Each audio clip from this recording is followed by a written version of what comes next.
Okay, so in this video, what we're going to look at is bringing other objects into a new scene.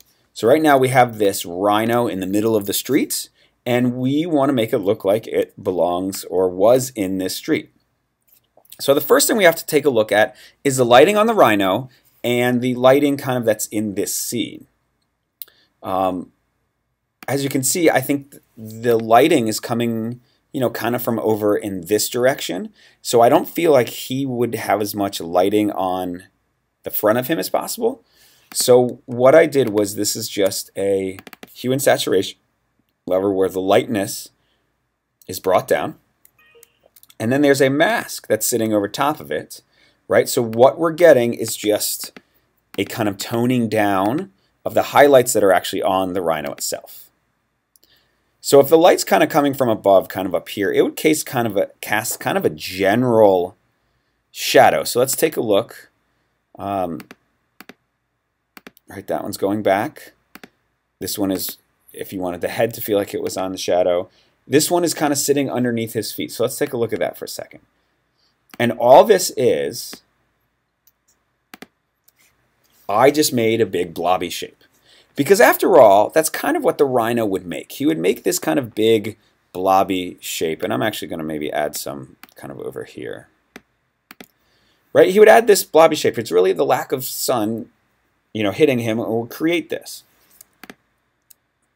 So let's go in, and I did an overlay so it sits a little bit more, and I just toned it back to like 40%.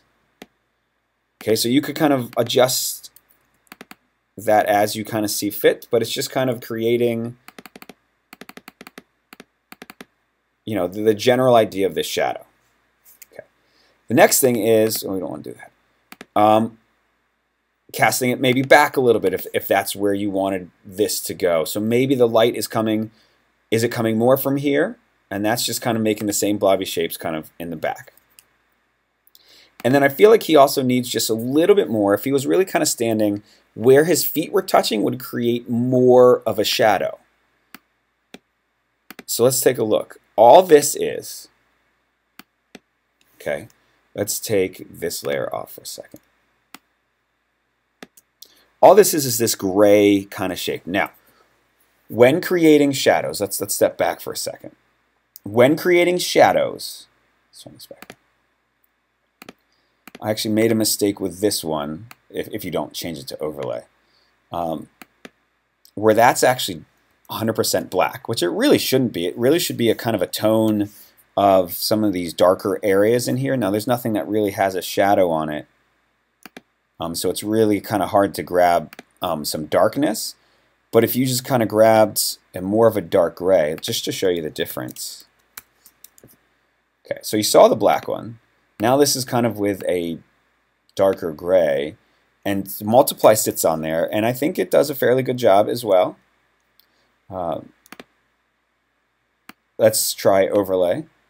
See, overlay doesn't work because overlay deals with more of the black and white, and you can see it does it, but it's just definitely not as intense as this.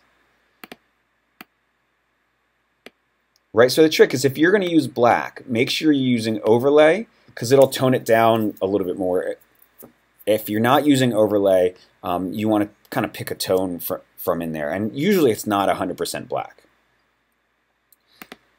So all these was the gray set to multiply. And now I get these kind of deeper ones. Now, it shouldn't be as deep. But the foot coming in contact with the ground will actually create a double shadow from this. And that's kind of all there is to it, right? Creating that, if you wanted it to look like maybe there's a multiple light source pushing kind of that backwards. So there you have your rhino kind of sitting in the street, where she looks kind of grounded in that street. If we took that off, you can see where I have these shadows are really a part of it. So you may be wondering, that's well and good, you make that look easy.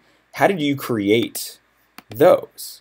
And all that is this flat brush sitting underneath it. That's really a big key with creating shadows, especially if you want it to look like someone's standing on there. Now we'll look at something else where it's not that way. But if you want someone to look like it's standing on there, you're going to have to create, do some things like that.